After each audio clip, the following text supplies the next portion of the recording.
ஆண்டவராகிய இயேசு கிறிஸ்துவ நாமத்தில் உங்களை வாழ்த்துகிறேன். உங்களை சந்திக்கிறது ரொம்ப சந்தோஷம். கர்த்தர் உங்களை ஆசீர்வதிப்பார். இந்த நேரத்தில் வெளிப்படுத்தின விசேஷம் 14ஆம் அதிகாரம் 5வது வசனம். இவர்களுடைய வாயிலே கபடம் காணப்படவில்லை, இவர்கள் தேவனுடைய சிங்காசனத்திற்கு முன்பாக மாசில்லாதவர்களாய் இருக்கிறார்கள். அங்கே 1,44,000 பேரை பற்றி வேதத்தில் நம்ம படிக்கிறோம். 1,44,000 பேர் இருந்தாங்க. அந்த 1,44,000 பேரும் ஒரு விசேஷமான ஆளுங்க அப்படிங்கிறத நம்ம அங்கே படிக்கிறோம்.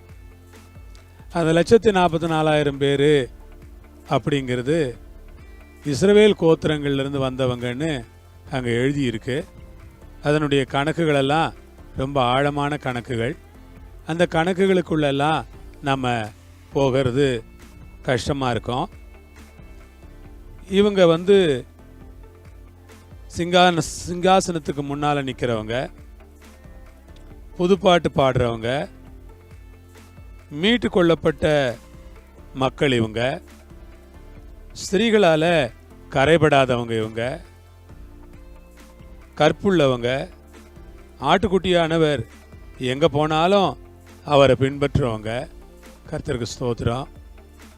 ஆட்டுக்குட்டியானவர் எங்கே போனாலும் அவரை பின்பற்ற ஒரு கூட்டமாக இவங்க இருக்காங்க.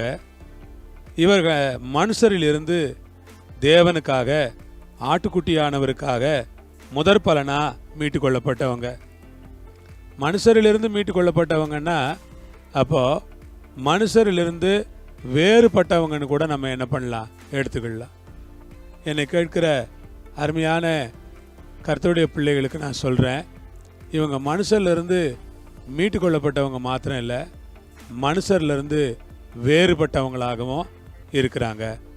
இப்படி கரைபடாதவங்களா, கற்புள்ளவங்களா, ஆட்டுக்குட்டியானவரை பின்பற்றுறவங்களா, தேவனுக்காக ஆட்டுக்குட்டியானவருக்கு முதற் பலனா மீட்டு கொள்ளப்பட்டவங்களா இருக்கிற இவங்களை பற்றி என்ன சொல்கிறாரு?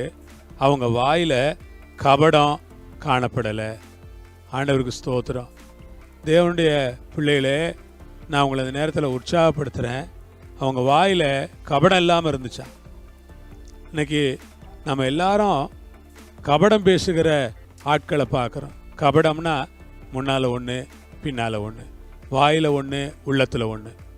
இப்படி பேசுகிற இந்த உலகத்தில்,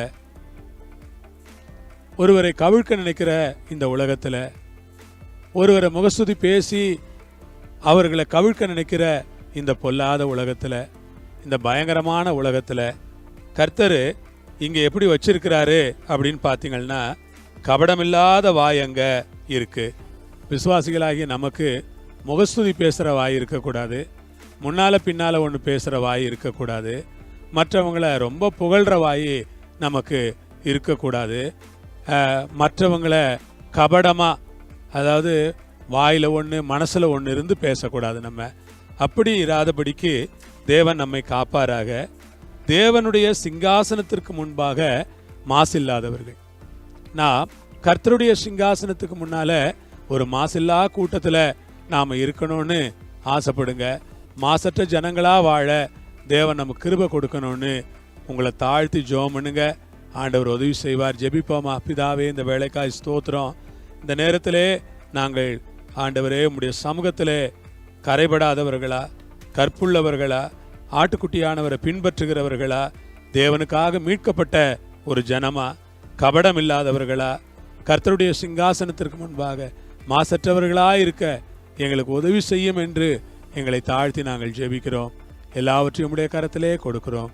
இயேசுவின் மூலம் பிதாவே, ஆமேன். கர்த்தர் உங்களோடு இருப்பார், உங்களை ஆசீர்வதிப்பார். எல்லா மகிமையும் கர்த்தருக்கே. ஆமேன்.